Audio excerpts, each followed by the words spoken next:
ওই মক্কার বেঈমান মুশরিকরা যা নিজের ভাষাতে নিজের মুখ দিয়ে বের করেছেন, আল্লাহ রাব্বুল আলামিন সেই কথাটা কোরআনে জানিয়ে দিয়েছেন। দুনিয়ার মানুষ তোমরা শুনে নাও। ওয়াকালাল্লাযীনা কাফারু, কাফের বেঈমান মুশরিকরা বলতে লাগলো যে দুনিয়ার মানুষ, এই মক্কার লোকেরা তোমরা শোনো, লা তাসমাউ লিহাযাল কুরআন, খবরদার এই কোরআন তোমরা শুনবে না। এই কোরআনের আওয়াজ যেন তোমাদের কানে না যায়, এই কোরআন তোমরা খবরদার শুনবে না। ওয়ালগাও, তোমরা কি করবে? তোমরা হো হাল্লা করবে, তোমরা চিৎকার করবে। যখন মুহাম্মদ নামে ছেলেটা কোরআন পড়বে তখন তার সামনে তোমরা চিল্লাবে, সিটি মারবে, আওয়াজ করবে, শোর মাচিয়ে দিবে। আল্লাহ তাবারাক ওয়া তাআলা বলেন ওই মক্কার বেঈমানেরা বলতে লাগলো লাআল্লাকুম তাগলিবুন, এই কাজটা যদি তোমরা করো আশা করছি তোমরা কামিয়াব হয়ে যাবে, তোমরা জিতে যাবে, গালিব হয়ে যাবে। আর আজকে অবস্থাটা দেখেন, এটা হয়েছে। আমি আপনাদেরকে কোরআন শোনাচ্ছি আর আপনারা কোরআন শুনবে না বলে দেখেন কত জোরে জোরে জোরে জোরে জোরে আওয়াজ হয়েছে। সুবহানাল্লাহ। ভাই মুসলমান, এটা আল্লাহর কিতাব। কোরআন যখন তেলাওয়াত হবে আপনার সামনে, দ্বীনের কথা যখন আপনার সামনে বয়ান করা হবে, তখন তাকে সুন্দরভাবে কানটাকে লাগিয়ে ভালো করে শুনতে হবে, তাহলে আপনি গুনাহ থেকে বাঁচতে পারবেন, না হলে গুনাহ থেকে বাঁচতে পারবেন না। ভাই খার যা হোক, আজকে আমরা মুসলমান, এই কোরআন আমাদের ঘরে ঘরে আছে। কোরআন আমরা মুসলমান কখন কাজে লাগাই?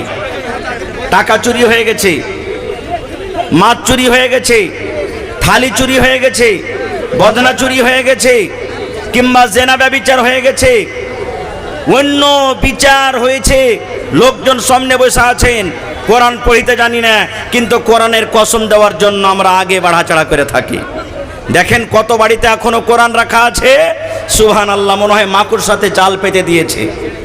এখনো বাড়িতে কোরআন রাখা আছে কত মানুষের, মনে হয় 2 ইঞ্চি 3 ইঞ্চি মোটা ময়লা লেগে আছে ওর জুজদানে কোরআনের কভারের ওপরে। এখন পর্যন্ত আমাদের সুবহানাল্লাহ খোলার কিন্তু সময় হয় না। আর দেখবেন যখন কসমের বেলাতে আসবে, হ্যাঁ, ওর ব্যাটার মাথায় হাত দিয়ে কোরআন ছে যদি কসম খাই তা আমি মেনে যাব। তার ব্যাপারে তার ঈমান দেখেন, ঈমানটা কত মজবুত, তার ব্যাপারে তার ঈমান দেখেন। ভাই মুসলমান, এই কোরআন আমাদেরকে শিখতে হবে। কোরআন যারা জানে তাদের উদাহরণ আল্লাহ রাসূল 1400 বছর আগে দিয়েছেন। আল্লাহ রাসূল সাল্লাল্লাহু আলাইহি ওয়াসাল্লাম বলেছেন, ও আমার উম্মতরা তোমরা শুনে নাও, যে আমার মুমিন উম্মতরা নর হোক কিংবা নারী হোক, সেই মুসলমান মুমিন কোরআন জানে, কোরআন বুঝে, কোরআন মানে, নামাজ পড়ে, রোজা রাখে, হজ যাকাত সব কিছু করে, কোরআন জানে আর কোরআনের মানে বুঝে। নবী বলেছেন তারা কলমা নিমর মতন। কলমা নিম বুঝেন? সান্তলা লেবু চিনেন ভাই? খুব খেয়েছেন, খেয়েছেন না খাননি? আল্লাহ রাসূল বলেছেন উম্মত যারা কোরআন মানে, কোরআন বুঝে, কোরআন পড়ে, তারা হলো সন্তরা কলমা নিমর মতন। আর যারা শুধু মুসলমান হয়ে আছে, যারা শুধু মুমিন হয়ে আছে কিন্তু কোরআন পড়িতে জানে না, কোরআন জানে না, কোরআন পড়িতে জানে না, তারা নবী, তাদের ব্যাপারে নবী বলেছেন তারা খাজুরের মতো। সুবহানাল্লাহ। আজকে এই সিনাতে বুকে হাত দিয়ে বলেন যে কে আমরা কলমা নেমু আর কে আমরা হলাম খাজুর। কেন 2 রকম বললেন? কলমা নেমু আর খাজুরে কি পার্থক্য আছে আপনি বলেন তো? আপনি এখানে বসে আছেন আর মাঝে মাঝে মাঝে যেখানে সেখানে যদি এখন কলমা সান্তলা নেমু কেউ লিখে লিখে খায়, ওই সেন্ট যা আছে একটা কলমা নেমুতে, আপনার নাকে আসবে না? আসবে না? জোরে বলেন, নাকে আসবে না? আসবে না? কিন্তু পাঞ্জরে বসে বসে যদি কেউ খাজুর খায়, খাজুরের সেন্ট নাকে আসবে? খাজুরের সেন্ট নাকে আসবে ভাই? এই মতো মুসলমান যারা কোরআন জানে, কোরআন মানে, নবী বলেছেন উম্মত রে কলমা নেমুর মতন ওই লোকটা নিজে লাভ পেল, আর যাকে শিখিয়ে দিবে, যাকে পড়িয়ে দিবে, তারকেও কিন্তু সে লাভ দিয়ে দিল। আর রাসূল বলেছেন খাজুরের মতন হইল ওই লোকটা যারা কোরআন জানে না, কোরআন বুঝে না, কোরআন পড়ে না, তারা খাজুরের মতো। খাজুর যেমন মিষ্টি, খাইতে ভালো স্বাদ, তার মধ্যে ভালো গুণ, ভালো সেপাদ আছে, কিন্তু ওই লোকটা অন্য কোনো মানুষকে লাভ দিতে পারে না। এই জন্য নবী বলেছেন ওই মুমিনের মিসাল দিয়ে, ওই মুমিনটা আল্লাহর নিকটে ওরকম কলমা নেমুর মতন যে কোরআন জানে, আর ওই মুমিন যে কোরআন জানে না ওই হলো খাজুরের মতন। সুবহানাল্লাহ। এই জন্য ভাই কোরআন শিখতে হবে, কোরআন শিখতে হবে, কোরআন পড়িতে হবে। কারণ এই কোরআনটা একটা এমন কিতাব, কোরআন একটা এমন বই, সুবহানাল্লাহ। দুনিয়াতে যত রকম গান এসেছে, দুনিয়াতে যত রকম কিতাব এসেছে, দুনিয়াতে যত রকম গাজাল হয়েছে, একবার দুবার তিনবার পাঁচবার শোনার পর ভালো লাগবে? জোরে বলেন, ভালো লাগবে? আপনি খুব ঝনকারওয়ালা গান শুনছেন, ওরে আল্লাহ কত সুন্দর গান। একবার শুনলেন, দুইবার শুনলেন, তিনবার কারবারে বলবেন হাট রে ভালো লাগে না, পুরাতন গান। গাজাল শুনবেন আপনি, দুইবার তিনবার শুনবেন, ভালো লাগে না। কিন্তু ওরে আল্লাহ কোরআন একটা, আল্লাহ রাব্বুল আমিন আমাদেরকে একটা এমন নিয়ামত দান করেছেন ভাইরে। আমরা জানাজার নামাজ পড়ি তো কোরআন পড়ি না? জোরে বলেন, পড়ি না? ফরজ নামাজ পড়ি, কোরআন পড়ি, তারাবির নামাজ পড়ি, কোরআন পড়ি, তাহাজ্জুদের নামাজ পড়ি, কোরআন পড়ি, বেতরের নামাজ পড়ি, কোরআন পড়ি। শুধু কোরআন পড়ি না, প্রত্যেক রেকাতে একটা সূরা আছে সূরাতুল ফাতিহা, প্রত্যেক রেকাতে তেলাওয়াত করি না বলেন? কোরআনে তেলাওয়াত করি। কিন্তু মুসলমান তেলাওয়াত করতে করতে আল্লাহর নবী দুনিয়া থেকে চলে গেছেন, সাহাবায়ে কেরাম চলে গেছেন, তাবিনেরা চলে গেছেন, দুনিয়া থেকে কত বড় বড় আলিম মুহাদ্দিস মুফতি চলে গেলেন, আমার আপনার মা দাদু দাদি নানা নানি চলে গেছেন, আমরাও চলে যাব। কিন্তু আজ পর্যন্ত কোনো এমন একটা মানুষ এই কথা বললেন না, মাওলানা সাহেব সূরাতুল ফাতিহার পড়িতে কিন্তু ভালো লাগে না। বলছেন কি? বলেছেন যত কোরআন পড়বেন অত মজা লাগবে, যত কোরআন পড়বেন অত মজা লাগবে, বারবার শেখার মন হইবে। আরে ও কত সুন্দর করে পড়লে, ওই হাফিজটার কত আওয়াজ ভালো, ওই হাফিজটার কত আওয়াজ ভালো, ওই মৌলানার কত আওয়াজ ভালো, রে সুবহানাল্লাহ। হাফিজের কথা বলতে গিয়ে একটা কথা মনে পড়ে গেল, আল্লাহ রাসূল বলেছেন উম্মত রে, আল্লাহ রাব্বুল আমিন আমাকে পাক পবিত্র কিতাব কোরআন জামাকে নাজিল করেছেন। ওরে আল্লাহ, যারা কোরআনকে ভালো করে পড়ে, যারা কোরআনকে ভালো করে বুঝে, যারা কোরআনের মানা মতলব বুঝে, ওরে আল্লাহ ওই হাফিজে কোরআনের ব্যাপারে নবী বলেছেন যেদিন কিয়ামত কায়েম হবে, হাসরের ময়দান হবে, আল্লাহ হাফিজে কোরআনকে ডাকবে আর বলবেন, এরে হাফিজে কোরআন, তুমি দুনিয়াতে যেমন করে কোরআন পড়েছিলে, দুনিয়াতে যেমন তুমি ঠাইরা কোরআন পড়েছিলে, দুনিয়াতে যেমন তুমি মিষ্টি করে কোরআন পড়েছিলে, রে হাফিজে কোরআন, আজকে আমি আল্লাহ রাব্বুল আমিন তোমার বদলা দান করব। আমার ফেরেশতাদের মধ্যে সব থেকে ফেরেশতা, দামি ফেরেশতা, মার্তাবার দিক দিয়ে সব থেকে বড় ফেরেশতা হলো জিবরিল ফেরেশতা। যাও তার সাথে আমি তোমাকে, তার সঙ্গে তার দলে আমি তোমাকে রেখে দিলাম। এবার বলবেন মাওলানা আমি কোরআন ভালো করে পড়িতে জানি না। কত মা খালা দাদি নানি এমন আছেন কোরআন পড়িতে জানে না, কিন্তু দেখবেন রমজান মাসে কোরআন পড়িতে জানে না, আটকে কোরআন পড়ে, কত কষ্ট করে কোরআন পড়ে, হাফিজাদের মতন ফরফর করে কোরআন পড়িতে পারে না, আটকে পড়ে, চোখ ঝলমল করে, মুখ আটকে যায়, জিভে আটকে যায়। এই মতো লোকের ব্যাপারে নবী বলেছেন উম্মত রে, যারা কোরআন আটকে পড়িতে পারে না, তবে চেষ্টা করে পড়বো নাকি পাবো। আল্লাহ রাসূল বলেছেন ওই সমস্ত মানুষের জন্য নর হোক কিংবা নারী হোক, তাদের নেকি নবী বলেছেন আজরান, তাদের নেকি হলো ডাবল নেকি। নারে তাকবীর। যারা কোরআনের হাফিজ, কোরআন ভালো করে পড়িতে জানে, মানে মতলব বুঝে আমল করে, তারা কিয়ামতের দিন বুজুর্গ ফেরেশতার সাথে আল্লাহ তারাকে রাখবেন। আর যারা কোরআন পড়িতে জানছে কিন্তু ভালো করে জানে না, আটকে জানছে, হাফিজরা হয়তো 1 ঘন্টাতে 2 পারা 3 পারা পড়বে, আর যারা এমনি মানুষ আছে 1 ঘন্টাতে হয়তো 2 পাতা 3 পাতায় তাদের পড়া হবে। ওই লোকেদের ব্যাপারে আল্লাহ রাসূল বলেছেন তারা নেকি ডাবল পাবে, এক তো পড়ার নেকি আর এক চেষ্টা করার নেকি। যারা চেষ্টা করছে যে আমি পড়বো নেকি পাবো, এই চেষ্টা করার জন্য আল্লাহ তাবারাক ওয়া তাআলা তাকে ডাবল নেকি দান করবেন। ভাই আমার, আল্লাহর নবী একদিন বসে আছেন, কার সাথে?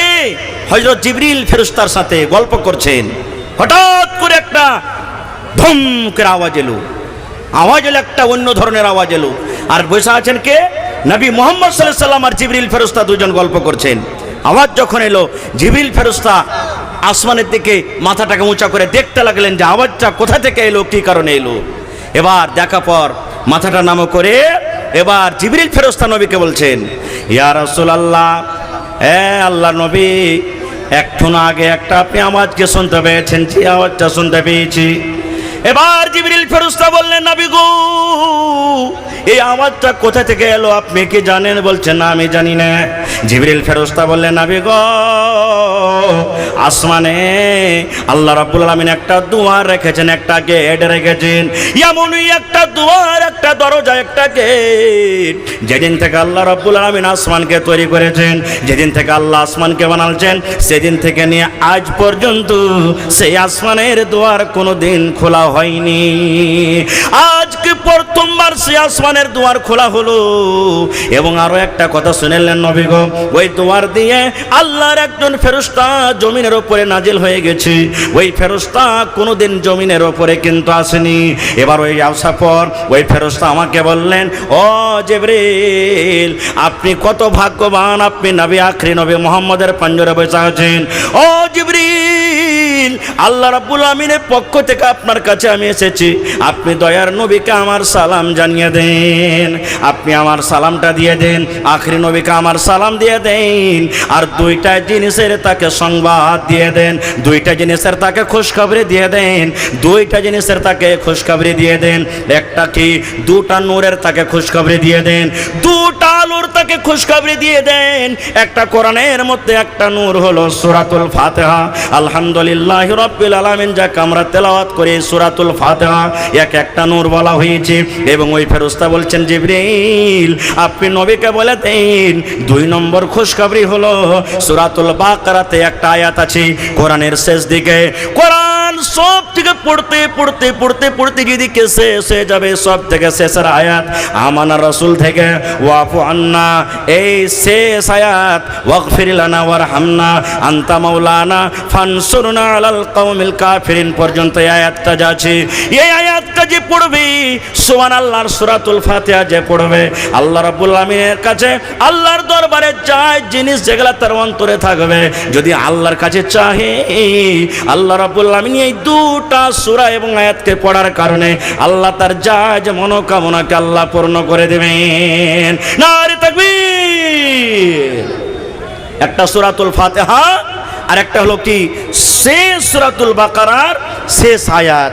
এই দুটা জিনিস যদি আপনি পড়েন আর আপনার মনের আকাঙ্ক্ষা যদি হয়, আল্লাহ আমার ছেলে হয় না, রব্বুল আমিন তুমি আমাকে সন্তান দান করো, আল্লাহ হয়তো আপনার পরে দয়া করবে, আল্লাহ আপনাকে সন্তান দান করবেন। আপনি গরিব মানুষ, আল্লাহকে যদি বলেন, মাবুদ রে, আমি এই সূরা পড়লাম, আল্লাহ নামাজ রোজা যা কিছু করার আমি করছি, সাথে সাথে আমি এই সূরা এবং সূরাতুল বাকারার শেষ আয়াতটা আমি পড়ছি, আল্লাহ তুমি আমাকে মাল দাও, আল্লাহ হয়তো আপনার দোয়া কবুল করবেন। আপনি মুসিবতে পড়ে আছেন, আপনি পেরেশানিতে পড়ে আছেন, আপনি এই দোয়া পড়বেন, এই সূরা এবং আয়াতটা পড়বেন, আল্লাহ রাব্বুল আমিন আপনার মুসিবত আল্লাহ দূর করে দেবেন। কোরআনে মেলাই রকম সূরা আছে ভাই, মেলাই রকম আয়াত আছে, আমি অত কথা বলতে পারবো না। একটা মন্ত্র শিখিয়ে যাবো আপনাদের কাজকে।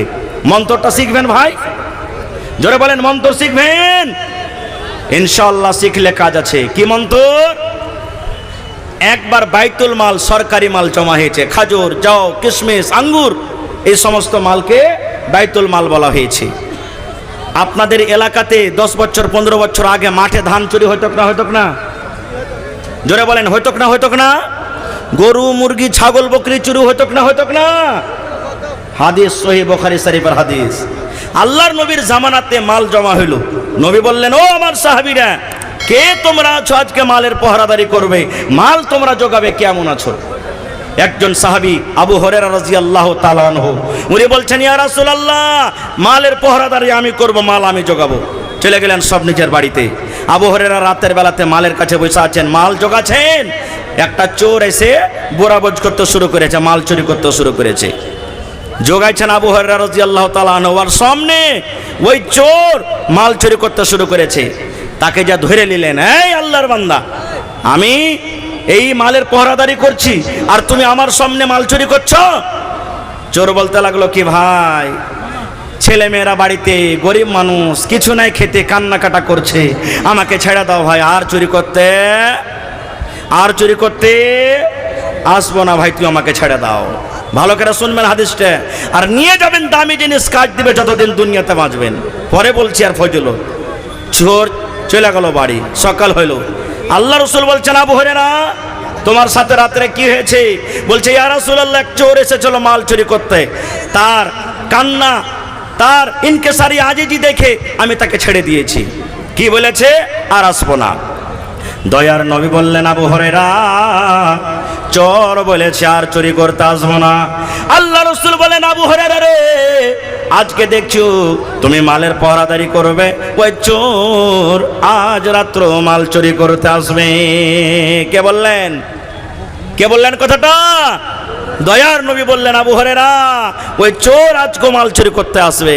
সাহাবা কেরাম তো নবীর কথা কয়েকরা মানতেন, আল্লাহু সামাদ, দিকে আমি যাব না। বিশ্বাস করলেন এমন ভাবে, চোর আসবে তো আসবে। ঠিক 2 নম্বর রাতে আবার চোর চুরি করতে শুরু করেছে। ধরা পড়ে গেল, হাজি তুমি যে বলেছো যে আর চুরি করতে আসবো না, আবার তুমি আজকে 2 নম্বর রাতে চুরি করতে এসেছো, তোমাকে ছাড়বো না, নবীর দরবারে ধুয়ে না যাবো। এবার চোর বলতে লাগলো, ভাই রে, আর আমি আসবো না রে ভাই, আর চুরি আমি করব না, নবীর দরবারে তুমি আমাকে নিয়ে যেও না, আর আমি চুরি করব না, তুমি আমাকে ছেড়ে দাও। এবার 2 নম্বর রাতে কিন্তু ছেড়ে দিলেন। সকাল হয়ে গেল, নবী বললেন, আবু হুরায়রা, চোর কি মাল চুরি করতে আসেনি? বলছে, ইয়া রাসূলুল্লাহ, চোর এসেছিল। এবার কি বলেছে? না, তা আর আসবো না। দয়ার নবী বললেন, আবু হুরায়রা রে, আমি নবী বললাম ওই চোরটা আজ রাত মাল চুরি করতে আসবি। কয় রাত হলো? জোরে বলেন, কয় রাত হলো? ঠিক 3 নম্বর রাতে চোর চুরি করতে চলে এসেছে, ধরা পড়ে গেল।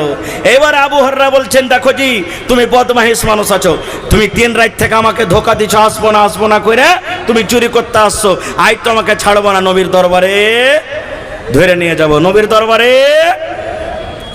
এবার চোর কত চালাক দেখেন। চোর বলছে, ওরে আল্লাহ, নবীর দরবারে যাওয়ার মানে আমি চুরিতে ধরা পড়ে গেছি, আমার কি কাটবে? কি কাটবে? হাত কাটবে, আমার হাত কাটে পড়ে যাবে।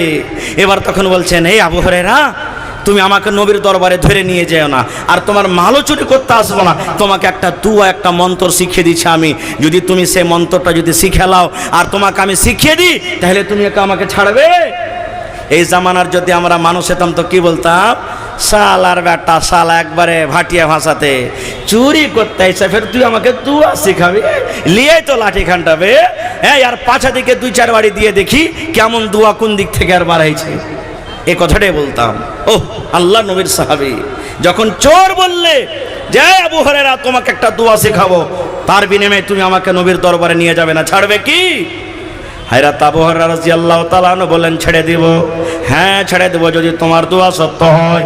এইবারে চোর বলতে লাগলো, আবু হুরায়রা, তুমি পড়ো, আউযু বিল্লাহি মিনাশ শাইতানির রাজিম, বিসমিল্লাহির রহমানির রহিম, আল্লাহু লা ইলাহা ইল্লাহু আল হাইয়ুল কাইয়ুম, লা তাখুযুহু সিনাতুন ওয়ালা নাওম। এই করে করে করে করে গোটা শিখিয়ে দিলেন। এটার নাম কি? জোরে বলেন, এটার নাম কি? আরো জোরে বলেন, এটার নাম কি? আয়াতুল কুরসি। এটার নাম কি? আয়াতুল কুরসি গোটায় শিখিয়ে দিলেন। এবার যখন শেখা হয়ে গেল, এবার চোর বলছে, ভাই রে, এই আয়াতুল কুরসির দাম আল্লাহর কাছে কত তুমি কি জানো? এই আয়াতুল কুরসি তুমি শিখে কি লাভ পাবে? এই আয়াতুল কুরসি শিখে কি হবে তুমি কি জানো রে ভাই? বলছেন, না, আমি জানি না আয়াতুল কুরসি শিখে কি লাভ আছে। ওরে সুবহানাল্লাহ। এবার চোর শিখিয়ে দিচ্ছেন। কে শিখেছে?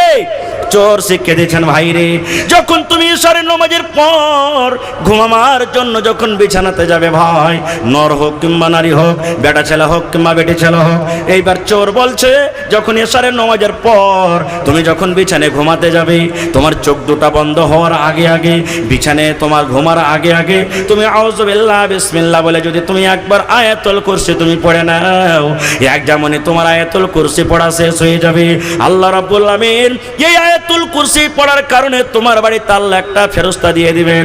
একজন পহরাদার চলে আসবেন আল্লাহর পক্ষ থেকে। সেই পহরাদার এসে তোমার বাড়ি জগাবে, তোমার গরু জগাবে, তোমার ছাগল জগাবে, তোমার মুরগি জগাবে, তোমার সাইকেল জগাবে, তোমার গম জগাবে, তোমার ধান জগাবে, তোমার বাড়িতে যা কিছু আছে সকাল পর্যন্ত সেই ফেরেশতা পহরাদারি করবে। কোন চোর তোমার বাড়িতে চুরি করতে পারবে না। নারে তাকবীর। দামি দোয়া না দামি নয়? চোর শিখিয়ে দিলেন, ছা ভাই ছা, এত তুই সুন্দর দামি শিখালি, এত সুন্দর দোয়া শিখালি, যা তোকে ছেড়ে দেন। ঠিক সকাল হয়েছে। নবীজি বললেন, আবু হুরায়রা, চোর কি আসেনি? জি হুজুর, চোর এসেছিল, কিন্তু আমি তাকে ছেড়ে দিলাম। কেন? আমাকে একটা দোয়া শিখালছে, যার কারণে আমি ছেড়ে দিয়েছি। কি দোয়া? এবার আবু হুরায়রা রাদিয়াল্লাহু তাআলা আনহু নবীর সামনে পড়ে দিলেন, আউযু বিল্লাহ বিসমিল্লাহ থেকে শুরু করে, আল্লাহু লা ইলাহা ইল্লাহু আল হাইয়ুল কাইয়ুম লা তাখুযুহু সিনাতুন ওয়ালা নাওম, করে করে করে গোটা আয়াতুল কুরসি শিখিয়ে দিলেন। এবার নবী বললেন, কি বলেছে চোর? বলছেন, ইয়া রাসূলুল্লাহ, চোর এই কথা বলেছেন আল্লাহর নবী গো, যখন তুমি ঈশার নামাজের পর বাড়িতে ঘুমাতে যাবে, বালিশে মাথা দেওয়ার আগে, বিছানায় ঘুমার আগে আগে তুমি যদি একবার আয়াতুল কুরসি পাঠ করে নাও, আল্লাহ রাব্বুল আলামিনের পক্ষ থেকে তোমার বাড়িতে একজন পহরাদার ফেরেশতা চলে আসবেন। ওই ফেরেশতা এসে তোমার বাড়িতে পহরাদারি করবে, তোমার মাল জোগাবে, তোমার বাড়ি জোগাবে, তোমার গাড়ি জোগাবে, তোমার বাড়িতে গোটা রাত পহরাদারি করবে। কোন চোর তোমার বাড়িতে ক্ষতি করতে পারবে না। নবীজি এই দোয়া যখন আমাকে শিখালছে, আমি তাকে ছেড়ে দিয়েছি। এবার রাসূল বলছেন, কি চোর ঠিকই বলেছে। নবী মেনে নিলেন, তাসদিক করলেন, চোর, জোরে বলেন, চোর ঠিকই বলেছে। এইবারে নবীজি বলছেন, আবু হুরায়রা, 3 রাত থেকে যে তোমার কাছে চুরি করতে আসছে, ওকে তুমি চিনো, জানো কে লোকটা? তো বলছেন, কে? আল্লাহ রাসূল, এটা একটা চোর চুরি করতে আসছে। বলছেন, না রে খেপানা, ওটা চোর নয় রে, ওটা চোর নয়, ওটা হলো শয়তান, ওটা হলো শয়তান রে। 3 রাত থেকে চুরি করতে আসছে, ওটা হলো শয়তান, ওটা মানুষ নয় রে, চোর নয়, ওটা হলো শয়তান। এবার হযরত আবু হুরায়রা বলছেন, ইয়া রাসূলুল্লাহ, চোর এত দামি কথা জানে, মানে শয়তান এত দামি কথা জানে, এত সুন্দর কথা জানে। এবার নবী বললেন, আবু হুরায়রা, চোর একজন খুব বড় আবেদ আলেম ছিলেন, কিন্তু আল্লাহ রাব্বুল আলামিনের একটা কথা না মানার কারণে, একটা সিজদা না করার কারণে, ওরে সুবহানাল্লাহ, আল্লাহ রাব্বুল আলামিন তাকে জান্নাত থেকে বের করে দিয়েছেন। তাই কবি বলেন, শয়তান ভালো কথা জানে, কিন্তু শয়তান ভালো কথা মানে না। শয়তান কোরআনকে জানে, কিন্তু শয়তান কোরআনের কথা মানে না।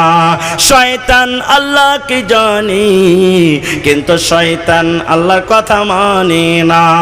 আপনি ভালো কথা জানেন, আপনি ভালো কথা মানেন, আপনি কোরআনকে জানেন, আপনি কোরআনের কথা মানেন, আপনি আল্লাহকে জানেন, আপনি আল্লাহর কথা মানেন। আপনি ভালো কথা জানেন এবং মানেন বলে ইমানদার, আর শয়তান ভালো কথা জানে কিন্তু মানে না, এই জন্য শয়তান হলো বেঈমান। নারে তাকবীর। এই আয়াতুল কুরসির ব্যাপারে আর একটা হাদিস আছে, আল্লাহ রাসূল বলেছেন, 5 ওয়াক্তের ফরজ নামাজের পরে যদি কোনো আল্লাহর বান্দা আয়াতুল কুরসি পড়ে নেয়, তো ওকে জান্নাতে যেতে শুধু ওকে মত আটকে রেখেছে, যখনই মরলে জান্নাতের ভিতরে চলে যাবে। এত বড় ফজিলত, কিন্তু কয়টা লোক আমরা আয়াতুল কুরসি জানি ভাই? আমরা জানি না। যারা জানেন না শিখে নেবেন ভাই। ছিল মনে যে আমি এই কোরআন নিয়ে কিছু আলোচনা করব সময় ধরে, কিন্তু ভাই সময়ের খুব দাম আছে। আজকে আমার সময় একবারে 1 ঘন্টা মোটামুটি কেটে গেল ভাইরে, আর মোটামুটি আপনাদের সামনে 8 ঘন্টা 5 ঘন্টা আছে। আল্লাহ যদি হায়াত রাখেন এই বিষয় নিয়ে আবার কোনোদিন আলোচনা করব। ভাই, এই কোরআনকে আমরা ভালোবাসি না বাসি না? কোরআনের প্রতি আমাদের মহব্বত আছে না নেই? জোরে বলেন, কোরআনের প্রতি মহব্বত আছে না নেই? হাত তুলে বলেন, কোরআনের প্রতি মহব্বত আছে না নেই? মাশাআল্লাহ, তুমি হাতকে কবুল করো, পড়ো আল্লাহুম্মা আমিন। যারা কোরআনকে ভালোবাসে তারা কাকে ভালোবাসে? জোরে বলেন, কোরআন যারা ভালোবাসে তারা কারাকে ভালোবাসে? আর আল্লাহকে যারা ভালোবাসবে, আল্লাহ তারাকে ভালোবাসবে না বাসবে না? আর আল্লাহ যারাকে ভালোবাসবেন তারা কোথায় যাবেন? জোরে বলেন, কোথায় যাবেন? জান্নাত যেতে রাজি আছে না নেই? জোরে বলেন। আল্লাহর কাছে দোয়া করছি, আল্লাহ এই পেন্ডালের তলাতে ছোট বড় নর নারী যত আছে, আল্লাহ কিয়ামতের দিন আমাদেরকে সকলকে জান্নাতুল ফিরদৌসে জায়গা দিও, পড়ুন আল্লাহুম্মা আমিন। মাশাআল্লাহ, জাযাকাল্লাহ। রব্বানা যালামনা আনফুসানা ওয়া ইল্লাম তাগফির লানা ওয়া তারহামনা লানাকুনান্না মিনাল খাসিরিন। রব্বানা আতিনা ফিদ দুনিয়া হাসানা ওয়া ফিল আখিরাতি হাসানাতাও ওয়া কিনা আযাবান নার। এই পাক পরওয়ারদিগার, তোমার কোরআনের জন্য 2000 1000 করে আমার ভাইরা দান করলেন। আল্লাহ তারকে দান তুমি কবুল করে নাও। আল্লাহ আব্বা দুনিয়াতে নাই, কবরে চলে গেছেন, জানি না রে মাওলা তারা কবরে কি হালাতে আছে। আল্লাহ দুনিয়ার খবর পাওয়া যায়, কবরের খবর পাওয়া যায় না। আল্লাহ তারকে কবরে তুমি জান্নাতের বিছানা দিয়ে দাও।